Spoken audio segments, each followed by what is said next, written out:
in collaboration with the Cyprus Mail. This is the Cyprus News Digest with Rosie Charalambous.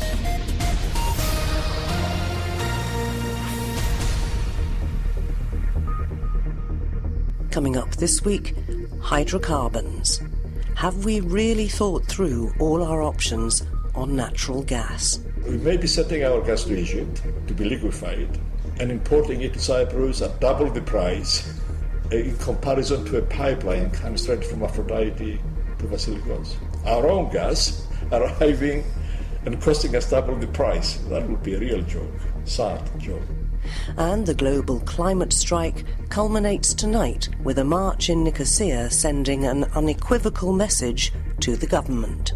If we really want to be leaders in taking climate action, then we really need to consider how we move forward with renewable energy sources and, of course, with our natural gas program. DEFA, that's the public gas company of Cyprus, recently announced that it was going to award the tender for the construction of an LNG import terminal at Vasilikos. Now, there are a lot of implications, and we're going to talk on the programme this week at length about our hydrocarbons, the geopolitics of the area, and whether or not Cyprus is making the right decisions for the long-term viability of whatever those hydrocarbons bring. Joining us on the programme is Dr. Charles Elinas. He's a senior fellow at the Global Energy Centre of the Atlantic Council. Charles, we read a lot about hydrocarbons, the wealth that Cyprus is going to come into. But I don't think many of us really understand the implications of what the decisions made now are going to be in 10, 20, 50 years' time, because the market is changing all the time, isn't it? So we're having to, in a sense, predict what we think will happen with no guarantee that it will. Yes, and here in Cyprus the problem is that it's an island, and we think like an island. We don't seem to be paying too much attention to the global markets and prices, and we make mistakes as a result, because, as you rightly pointed out, the global markets are changing very rapidly, and prices are changing very rapidly. The increase in the use of renewables worldwide means that the world has too much energy, too much gas. And as a result, prices are low now and will stay low for the longer term. And obviously it impacts what happens in our region, because to produce gas from the East Mediterranean and export it is an expensive process. And we don't have the infrastructure, do we? And we don't have the infrastructure. So the question is, can we produce it cheap enough to be able to sell this to these markets, or are we going to find the gas but not be able to export it? Or not to be able to make enough money to pay back the people who are going to be putting the infrastructure in place. They won't do it, will they, unless they know they'll get a return? So that's down to the oil and gas companies who are here, ExxonMobil, Total, Eni. They are finding the gas, they are looking at the markets. They will only proceed and do anything if they can guarantee that the returns are going to be there. So otherwise they won't invest to build this infrastructure. So we might not even just get any gas out at all. Absolutely, that's a danger. And just to give you an example, a brief example, even the changes that are happening right now in Europe, we have a new commission, and a lady called Ursula von der Leyen. And she has set hugely ambitious targets for on what he calls Green Deal. In Green Deal, she's promised two things to the Parliament in Brussels. One is that by 2050, she will enshrine in law that Europe will become carbon neutral. In addition to that, she promised to increase the target for carbon emission reduction to 55% in comparison to 1990. That probably means nothing to people, but actually what 55% means is that you have to cut down emissions in comparison to 1990 by such levels that it will impact the use of fossil fuels, gas, coal and other things, but for us the interest is gas, in Europe in a big way before 2030, because this target needs to be achieved by 2030. So that means that gas coming to Europe will have difficulties because of these targets. Gas coming to Europe needs to be decarbonized to be able to continue finding markets in Europe. That makes it difficult for our part of the world to export gas to Europe. So it means we have to pay more maybe to export it to Asia, further afield. That's the market left for us. And when you talk to the oil companies, forget about talking to ourselves because we are not up to date with things. Talk to the oil companies. The oil companies say that the market for East Med gas is Asia, where demand is higher. They're a little bit less concerned about environmental issues than Europe is, but they will catch up eventually. But right now, there is a market for gas in Asia. But even there, because Europe is going to be needing less gas, it means that everybody is sending their gas to Asia. So prices are going to stay low. The question is that can we produce the gas and find a way to export it and get it to Asia at prices that can compete with other suppliers and leave a significant profit to be distributed among the companies and Cyprus and everybody else. It's a challenge. It certainly is a challenge, but let's talk again about the cutting of those emissions, because we are way behind in Cyprus, and I'm wondering how the new Commission can force us. What do they have in hand to make us do what is our share of the European target? So we were obliged as a member of the European Union to produce and submit to Europe an energy plan demonstrating how we're going to achieve targets within European requirements. But I thought they rejected that because it wasn't ambitious enough. I'm going out with it. It has been rejected. It has been sent back because it wasn't ambitious enough, and we have been asked to become more ambitious. And it was definitely not ambitious enough. And definitely, as you probably saw from the article on my article on LNG imports to Cyprus are going to be beneficial in some way, in a small way, in replacing heavy fuel oil with gas, which is less polluting than heavy fuel oil. But it won't go far enough to meet the targets that Europe is expecting from us. So what do? We need to go to renewables, and we're hesitating. We're not really going heavily into renewables as we should. And this plan that was rejected, it was based on a target for Europe to cut emissions by 40%. If the new Commission, within 3 months, because that's the period they gave themselves to produce this new Green Deal, comes and says, the target now has become 55%, find a way to respond to that. It will place us under even more pressure, and our LNG imports won't go at all far enough. No, but are we in a position, we're a small island, Charles, are we in a position to meet whatever the target is that Europe sets? Because wind power is not brilliant here. We've got some wind farms, but I don't think they're particularly efficient. You can correct me if I'm wrong.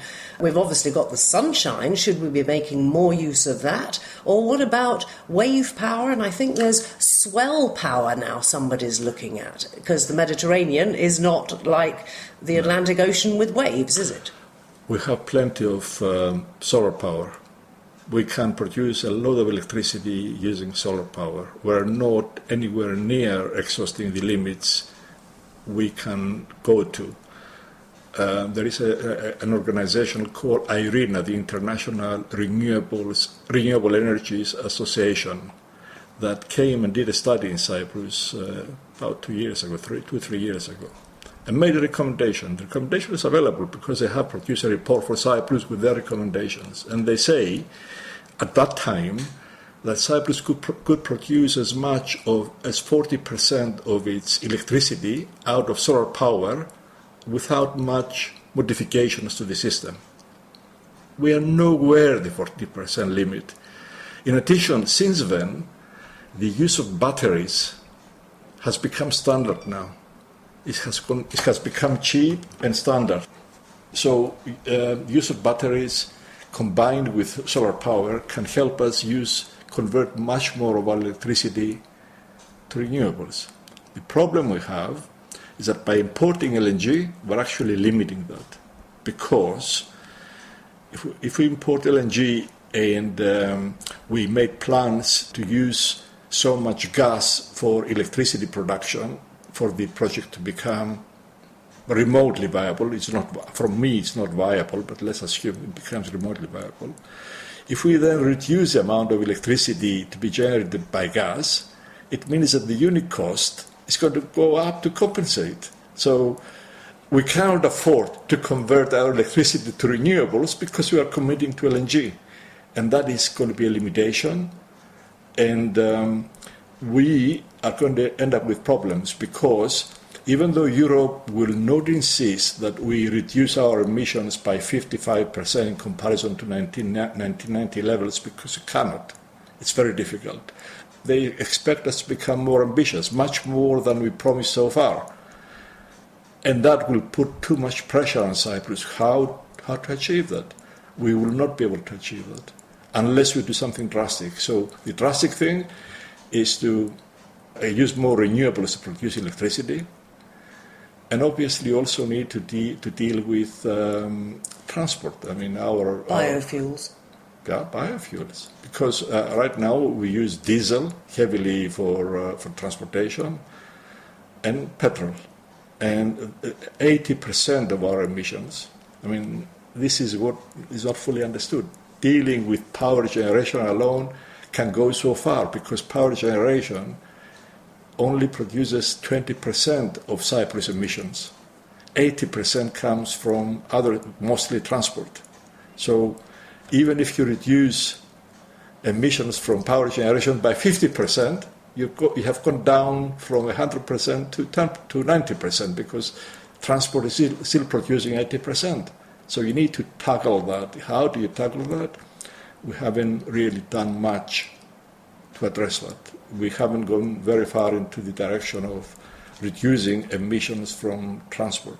I mean, there are many ways. It's not just biofuels. It's also more efficient. Electric cars, but we haven't got the infrastructure. Electric cars, more efficient cars, banning diesel, banning old cars, and making sure that we convert our car fleet to more modern vehicles which have reduced emissions. There are many things that can be done.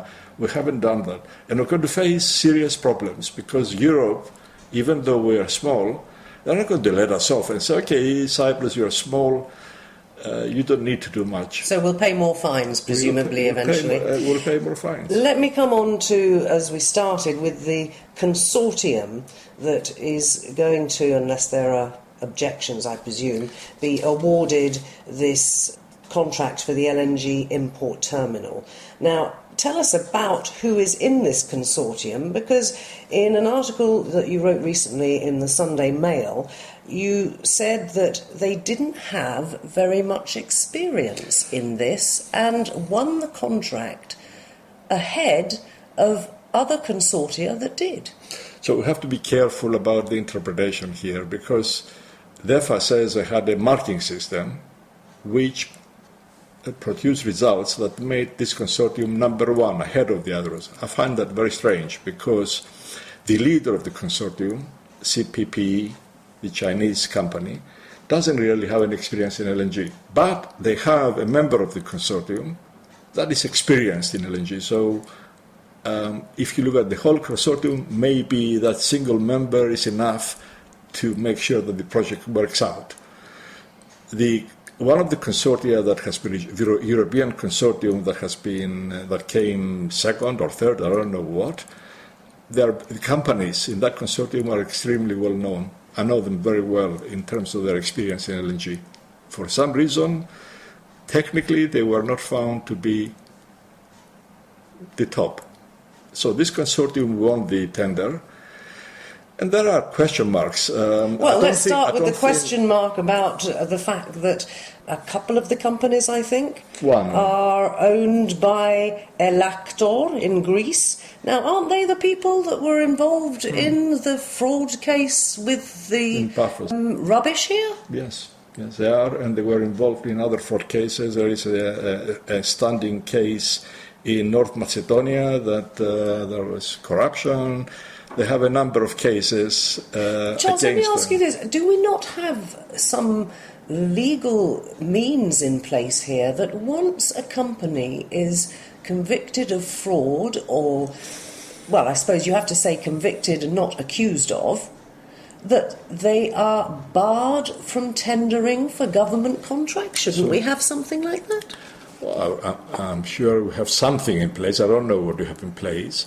And it's possible that this company has been found guilty, but has taken measures since then to deal with this issue, and maybe that's how they were allowed to compete. But I haven't seen convincing answers. These are legitimate questions to ask, and there have been no answers to this to make sure that what you said is the case. We can't afford to have another huge government contract go as wrong as so many of, for example, our waste management things have done. I mean, if you look at the plant now in Limassol that is turning out something that Vasilikos can't use because it's too wet, too low grade, the taxpayer is footing bills for these huge government mistakes. Are we going to have the same thing happening when it comes to hydrocarbons and LNG? Because if the wrong decisions are made now, it's the taxpayer who'll foot the bill in 30 years' time. I agree, but I also need to be careful about what I say, because I don't have evidence. I don't have evidence to show that there is anything totally wrong with it. I'm simply asking questions. Well, so am I, because I think things I see that don't look totally clear to me. But maybe the EFA and the government have answers to this, and they should. Well, shouldn't they tell us? They should tell us. The thing. So there are those questions, but the thing that worries me most is the impact of importing LNG. So one is, the EFA was asked, why did they commit to infrastructure before knowing the price of the LNG they're going to import? Because they're going to go for a separate tender to import LNG. And then we have to gasify it again. And then we have to gasify. That's what the facilities will do. But the question is, at what price are we going to buy this LNG? And at that price, would the impact on electricity be beneficial or actually raise the electricity prices further up than they are now, which is very expensive?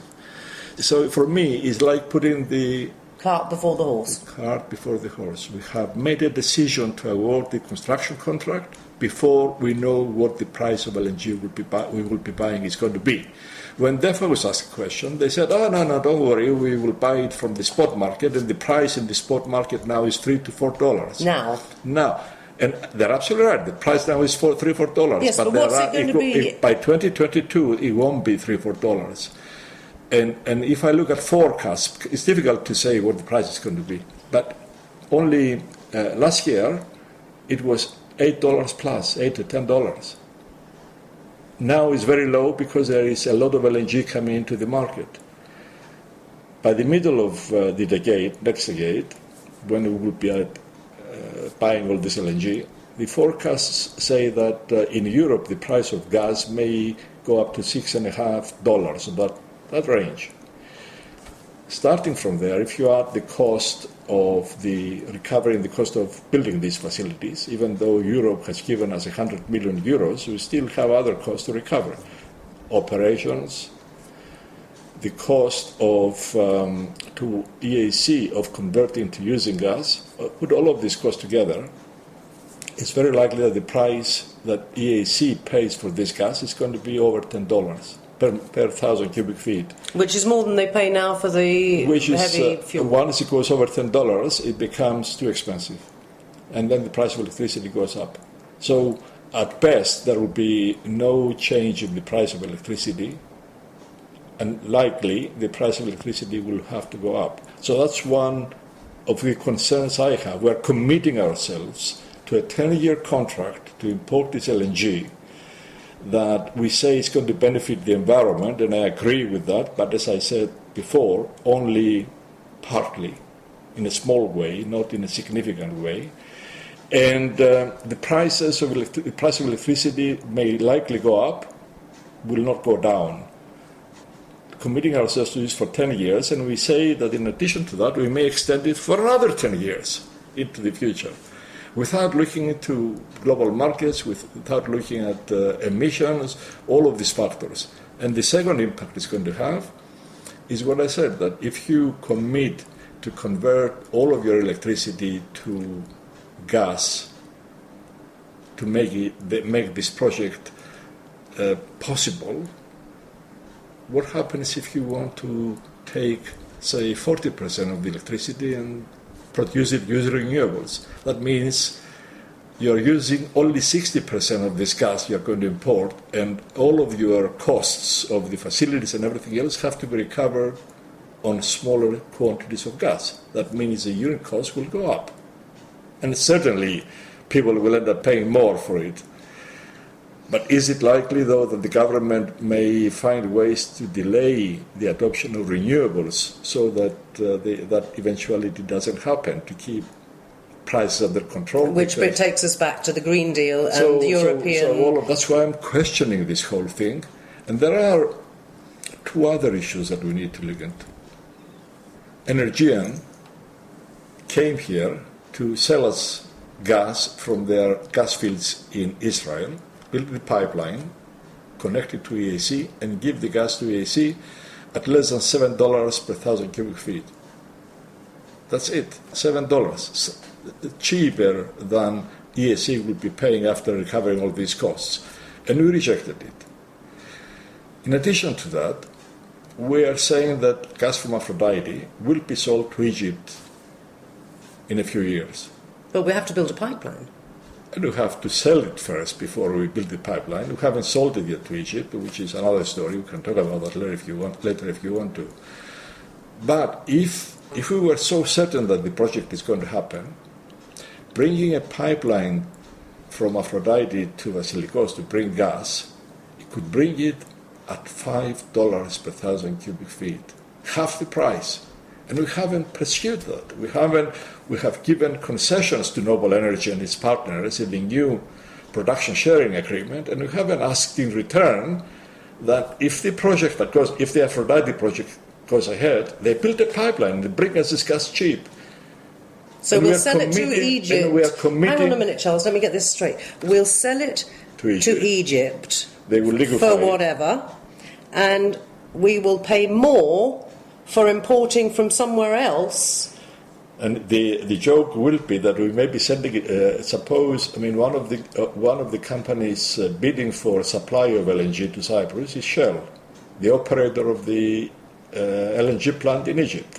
So the joke, and my colleagues outside Cyprus laugh with me when I say that, is that we may be sending our gas to Egypt to be liquefied and importing it to Cyprus at double the price in comparison to a pipeline coming straight from Aphrodite to Vasilikos. Our own gas arriving and costing us double the price. That would be a real joke, sad joke. Very sad joke. We've been talking to Dr. Charles Elinas, Senior Fellow at the Global Energy Centre of the Atlantic Council, about the conundrum that appears to be the future of gas and hydrocarbons here in Cyprus. If you follow any news at all, then I'm sure you're aware that we've had a week of climate striking across the world. It started last Friday, and here in Nicosia, I went down to the House of Representatives, where school children were gathering for their climate strike, and they then marched to the Ministry of Energy. But they were a noisy lot and very passionate about what they were saying.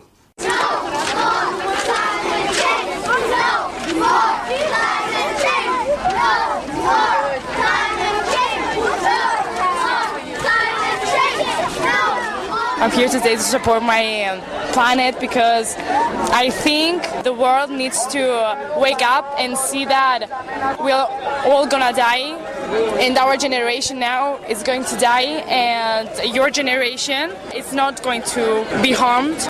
Oh, I'm here to save the planet. How are you going to do that? Well, for starters, we should stop using plastic bottles, and we should start refilling, and we should use more technology, not paper, and maybe recycle more. We're here to protest about the environment. A lot of schools have come here to talk about our concern about the environment, and it's time to take action. What action do you take on a day-to-day basis? Everything from simple things like recycling, not wasting water, trying to not throw away our food, and like today, protesting. What do you think you can do in Cyprus to persuade the older generation who aren't aware of these issues to change their lifestyle too? We have to show that we've come to a point where if we don't stop destroying our planet, it's going to be too late and there will be no coming back. So by protesting and talking about these things, we have to spread awareness and make the youth realize that it's our home that we're destroying. Well, that was last week outside the House of Representatives as school children, joined by quite a few other people, did their bit for climate action by striking away from school, just like Greta Thunberg, and making their feelings about the environment known. The week culminates today, and it's going to be marked here in Nicosia by another climate march. It's climate justice and environmental protection for a Cyprus free from fossil fuels. Well, we've just been hearing all about the problems that we face with fossil fuels, but let's talk now to one of the organisers of the march today, Maria Hadji-Michael from the Initiative for the Protection of the Natural Coastline. Now, Maria, I'm sure you've seen the coverage of last week. The school kids really, I think we could say Youth for Climate Action in Cyprus have been the impetus for so many other NGOs to get involved in a proactive way, not just to talk about it, but to do something about it. So tell us a little bit about, it's not just the march, is it? You've got other events happening this evening. So let's talk about all the different events that you've got happening to mark the end of this climate striking week. That it's precisely as you put it. The Youth for Climate Cyprus actually, just like across the world, created this impetus for demanding climate action. We're grateful to the youth of Cyprus for actually creating this in Cyprus. So with the Youth for Climate Cyprus and along with a number of different NGOs and citizen initiatives, we decided to organize this climate march this afternoon. So we're starting at 5:30 outside the Supreme Court of Cyprus in Nicosia. It might sound a bit strange to start from such a point, but we felt we wanted to create like a theatrical performance out of what's happening. So basically we're having a theatrical performance outside the Supreme Court where a judge will listen to two sides. So it will be the profit on one side and science and the planet on the other. And it will have to choose whether it will condemn the future generations to rising sea levels, air pollution, more dust in the atmosphere, decreasing biodiversity, and so on. So we're starting at 5:30. But the theatrical performance will take place around 6. So we urge all the people who are interested and want to shout that they want the government to take action for climate change to join us. We will then be marching to Eleftheria Square, and there we will have a number of informative interventions with informational material being projected on the walls around the square, and there will also be an artistic intervention by a dance group as well. So people who want to march with you from the Supreme Court to Eleftheria Square need to be at the Supreme Court between 5:30 and 6. Exactly. And if they can't make it to the beginning bit, they can join you at Eleftheria Square, what, about 6:15, 6:30? Approximately then, yes, 6:30, maybe 7, depending the route we will take and the fun we will be having on the streets as well. Right, it's nice to have fun, but of course we're talking about a very serious issue. In a nutshell, what are the problems you see for the lack of government action here in Cyprus? We keep hearing the President say, oh yes, we're going to lead the area in climate action, but we've actually fallen short on pretty well every aspect of it right here in Cyprus. Mm-hmm. Yeah, I think it's quite hypocritical of the government to say that we want to lead the area in terms of climate action, but at the same time we want to lead and be like a hub of energy and linked with the gas issue. That's pretty much a conflicting aim for the government. So the government, if we really want to be leaders in taking climate action, then we really need to consider how we move forward with renewable energy sources and of course with our natural gas program. So if we really want to be leaders, then we need to see if we can get out of the contracts that we have been signing with different multinational companies and move forward with a strategic impact assessment with regards to renewable energy plans on the island. It sounds, I'm afraid, a bit like pie in the sky, judging by the way everybody's been behaving who has a decision-making role in this process. However, if you've got strong feelings about this, do join Maria Hadji-Michael and all the other people who are going to be meeting at the Supreme Court this afternoon and then marching on Eleftheria Square for a climate strike. It's been a global phenomenon and it ends this evening.